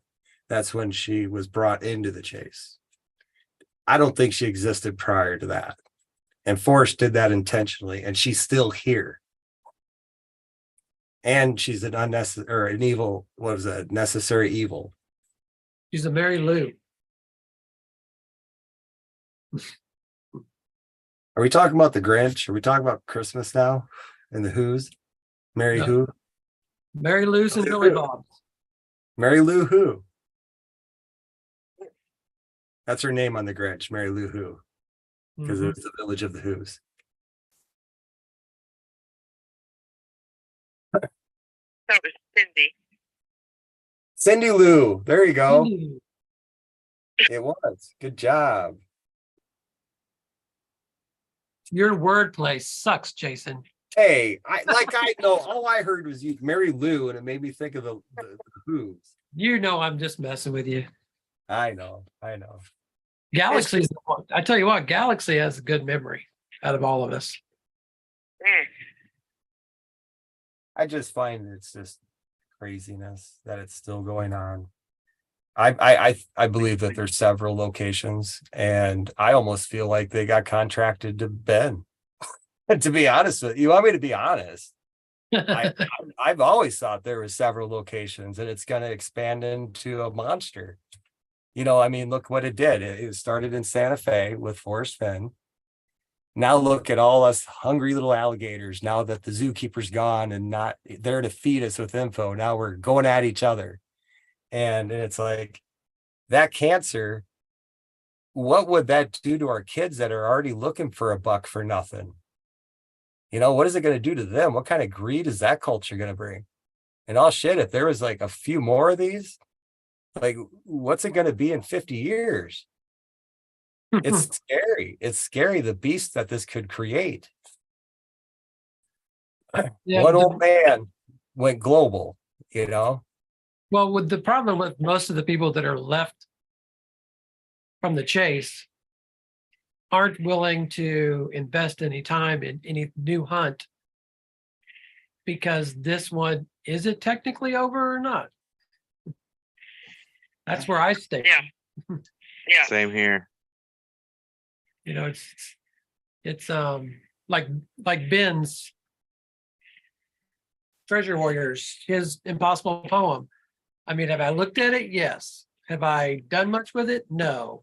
Do I have some idea? Yes, but I'm just not investing any time. But None of us forget our first kiss, Brian. Come on. oh, well, that's true. Our first love, True. But you Go know. ahead. I Lee- still view Forrest as a chess player, and he's sitting there and he's just made a move, and I feel so stumped with that I can't make a move. So I'm just not done until I have an answer, at least to my satisfaction. And that's why I don't want to go on to a new game, because I'm sitting here. I've been pondering the next move for a couple of years now. You know, I'm liking it. Yeah. I think Forrest wanted to affect the future after he was dead. And I think that's what we're seeing now. Well, here's a little excerpt from Dan Barbarisi's book. Legacy. Legacy is something that happens to you after you're dead. If you want to say something about me, say it while I'm alive so I can rebut it, he said, cutting me off before I could venture further. Why do reporters always ask me about legacy? He said, ruffled. Danny, let me tell you something. Everybody who's ever lived, every person ever has a legacy. It may be that they shot John F. Kennedy, or they stubbed their toe outside a movie theater. But to me, it's nothing. When I die, I'm going to be an asterisk in a book someplace. Where's an asterisk in the book? People will remember what I've done, but I don't know if they'll remember Forrest Fenn. They'll remember a guy from New Mexico, but my name is not an integral part of it anymore.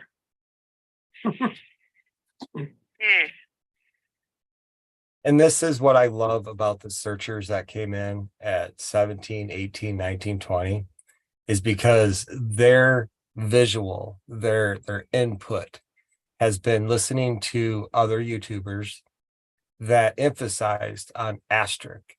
Does, you know, like so like, see, like that I went somewhere totally different because I never bought into the new age of it. Like there was like 5 trigger words that you said right there that pinged for me that had nothing to do with an asterisk. You know, I mean, Well, no, but that was just something I pointed out because Yeah, there's yeah. an asterisk in the book. well, I'm not saying you, I'm saying like all of them, all of And them. you have to read that. You have to read that page where the asterisk is at. See, I cued in on legacy because he was on Lorraine Mills and he said something like legacy. How did he say it? And if you have something nice to say about me, say it to me while I'm alive. You know, I'm not concerned on the legacy. Like, do you guys remember that? I know Galaxy was in the Lorraine Mills stuff. Do you remember with him? Like, Yeah, didn't Brian just say that one? no, he did a different version that was like translated into the Barbarisi book, which Dan Barbarisi itself is part of the game. The fucking name. It's a stage name, okay? But no, I mean, no, Brian said something different. It wasn't what he said on the Lorraine Mills. Because he said, if you're gonna say something nice to me, say it to me while I'm alive. Don't wait till I'm dead. And then he also brought up legacy with K-Pro during that interview, right? And this Oh, is yeah. just right now remembering it vaguely. And no, like I said, it took me the word legacy getting cut off. Like, you know, there's all kinds of fun words there. Well, I know when he talks about legacy, he talks about himself and how the community has turned him into a legend. Like, what's the cowboy actor? Like John Wayne, and he goes, "Did you know that John Wayne was bald headed?" And I mean, obviously that's kind of like pointing out like he was found out. I think he actually Yeah, says yeah. that. Yeah, he actually So says it's that. like, is that what we're looking for too? Are we supposed to find out something about, something that Fenn's hiding? Well, his true identity is what was the point, right? Like, not. I would like to know. So when you get out of the CIA, do you go into a protective like thing, like where your name and everything is switched? Like your name gets switched when you join the CIA, and then it gets switched again when you're released into public, right?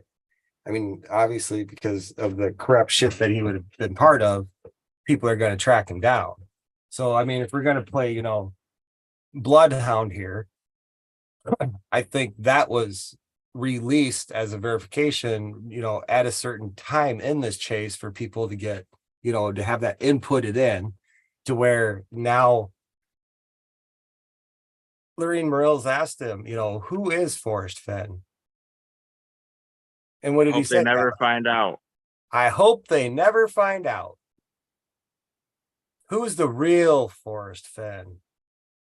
I hope they never find out, he says. So while we're digging through military records and stuff, wouldn't that all be fake too? Just for the part that he played with the CIA, dealing with the spies in Russia and all this stuff. Do you really think he'd continue having that same name, or would have been embedded deep enough to where anyone would give up?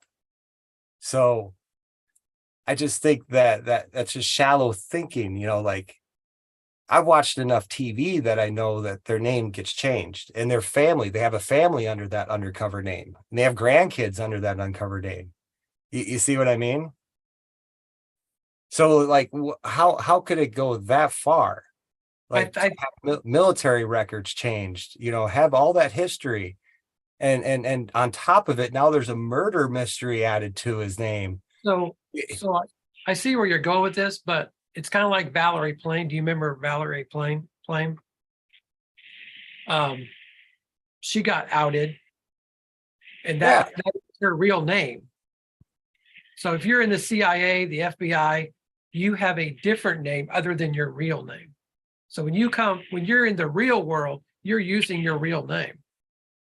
But it's when you're in that other world, you're using pseudonym. That's the way I take it. I don't even believe that she was real. Like she was real to the point to solidify the fact where people could fact check it and find out that's real. Big coincidence. She's a friend of Forrest Fenn's. Like, and you see what I mean? And then he was in the CIA, and like, I don't know. It's just too many contiguous points. Well, that's the thing with Forrest. He was pretty much friends with everybody. He could disagree with somebody and still get along with them. I could see that in Forrest.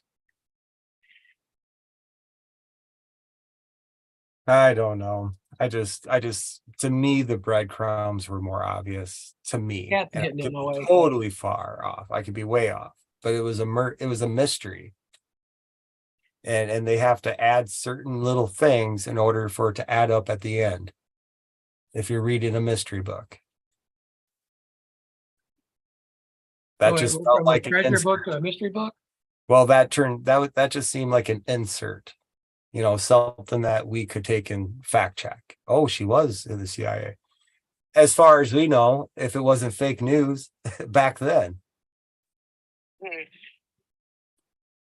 I don't know. I do know it's getting late though.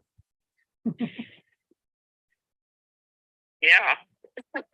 I know my internet's late. I still see your cat with you on my screen.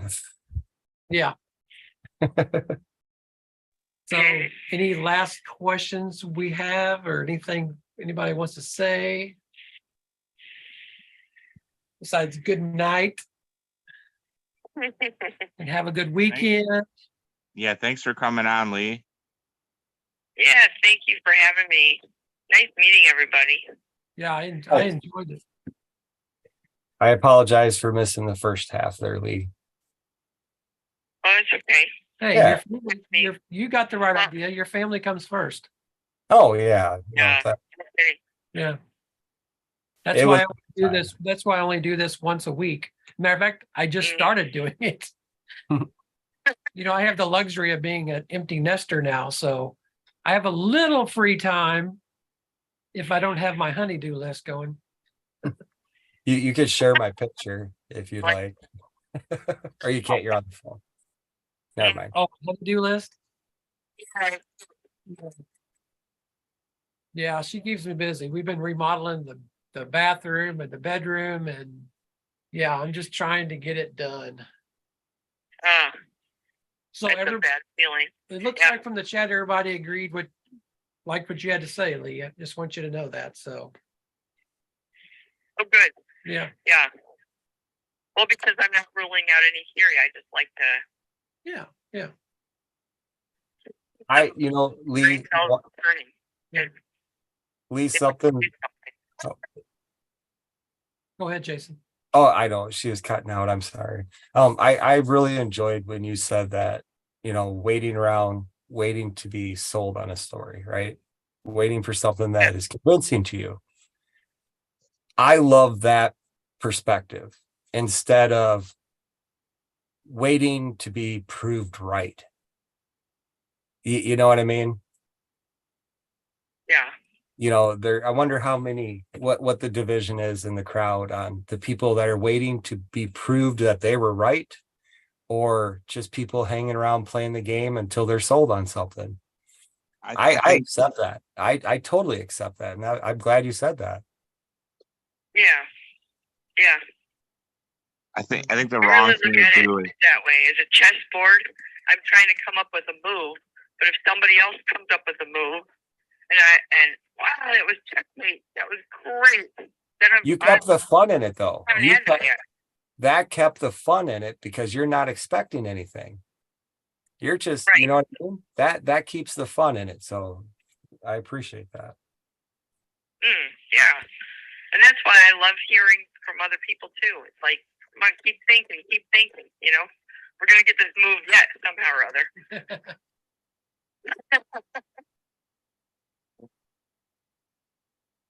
Well, I can sign off anyways, guys.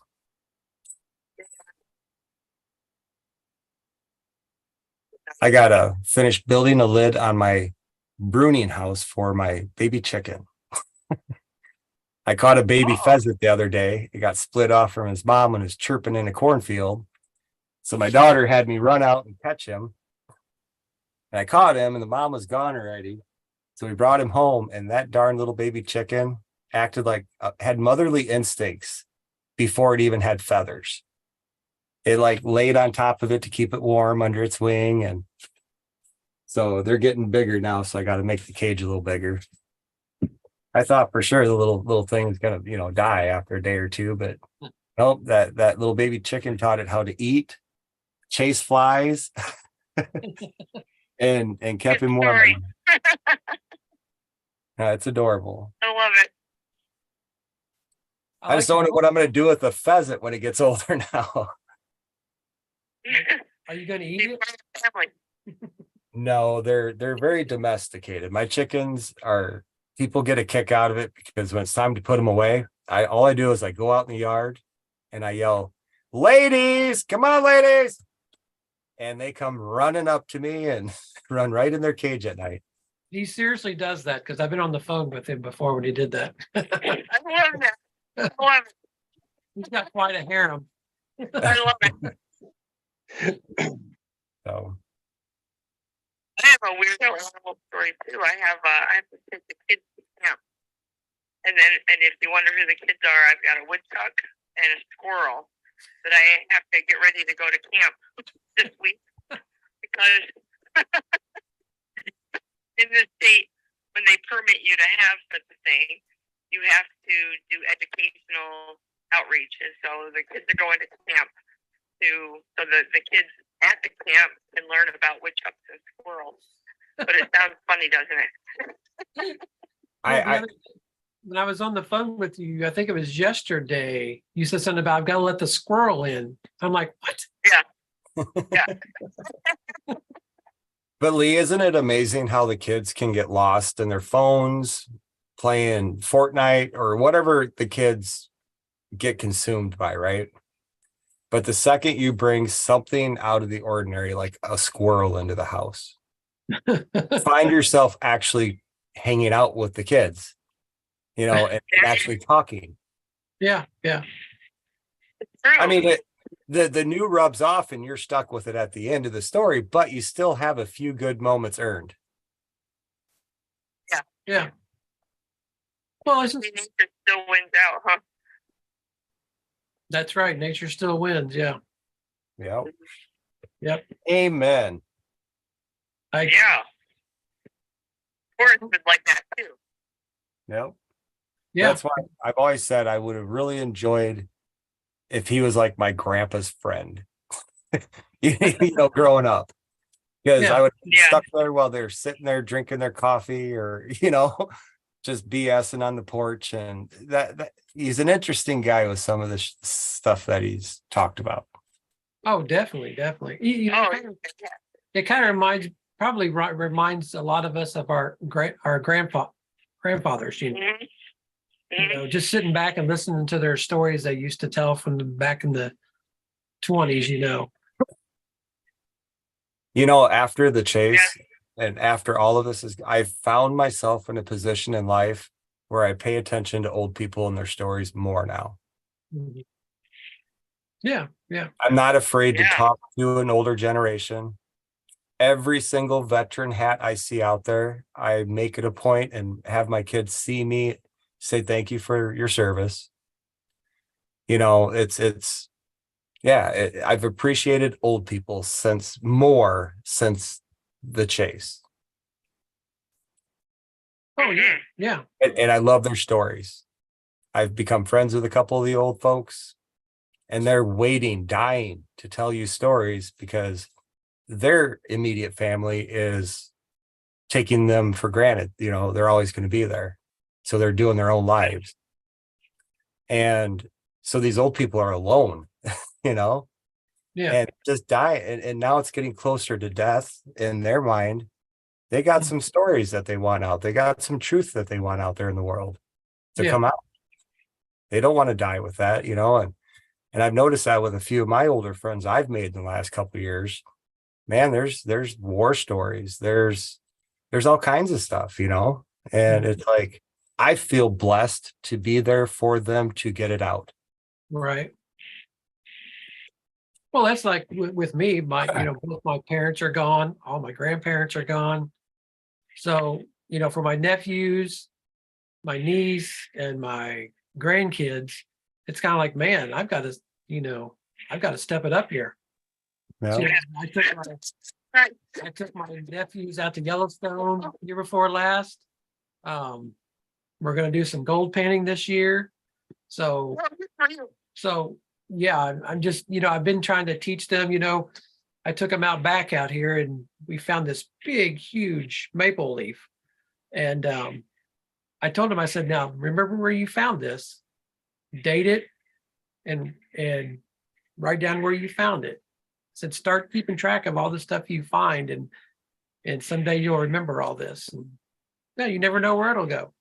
Look at the legacy. That's everything everybody's just been saying. That's all for it.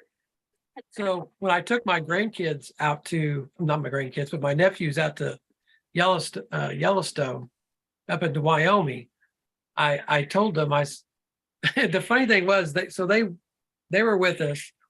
And while I was there, I actually hid something in my search area and they didn't know it until I got back. And I told them, I said, do you know Uncle Brian hid something out there? And they're like, where? When did you do that? And I said, well, do you remember how to get where we were at, all the places we visited? And they're like, no, how are we going to remember that? We're only 10 years old. And I said, it's still out there? yeah, it's still out there. And for that now? Can you give us some clues? I told him, I said, well, do you remember where you carved your initials in the tree? And they're like, well, I remember the tree, but I couldn't get there. I'm like, well, you have some landmarks. You should be able to find it someday. Oh, no. Someday they'll have an attorney call them. They'll be mixed up in the hustle of life with their own kids and wife and job and in such a rush. And attorney will call and say, hey, your Uncle Brian left you something in his will. They're going to be, what? And they're going to go and they're going to sit there and they're going to get a letter and it'll say exactly that. Remember when we went on that trip? Do you remember the places we went? Yeah. Do you remember where you carved your name in a tree? Well, Uncle Brian left you something. And the uncle calls up and says, you're arrested. The statute of limitations are still on. and then they're gonna go and they're gonna go there and they're gonna find it, and it's gonna be nothing but the song Tin Soldier. It was the experience of getting out of that hustle and taking your kids out there and enjoying it. That was the true treasure. Well, Lee, I will tell you this. I'm not saying it is Yellowstone, and I'm not ruling out Yellowstone. Oh, no. Is it buried or hidden? But how many people went to Yellowstone though? You have to describe who's hidden and buried.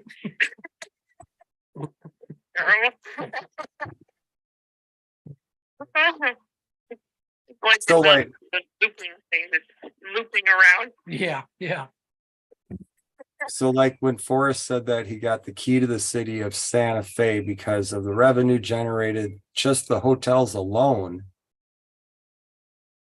that was duplicated with Yellowstone, correct? Yeah. Right. And Sarah Davis just happens to have his family's last name.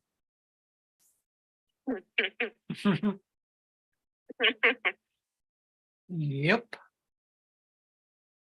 I mean, that's what I mean. And the funny thing is half the people still in the chase are like, what are you talking about?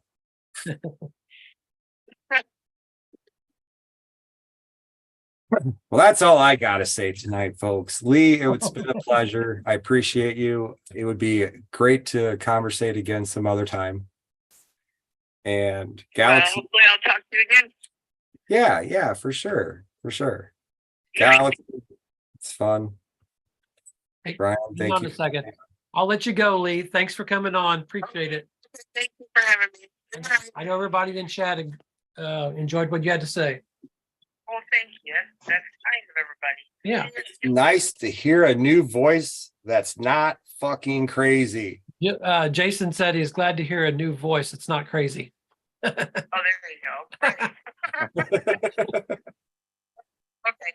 Talk to you later. Bye. Thank you. Bye. Okay, so I'm going to end the stream. Just hang on. So, Good night, chat room. good night, everybody.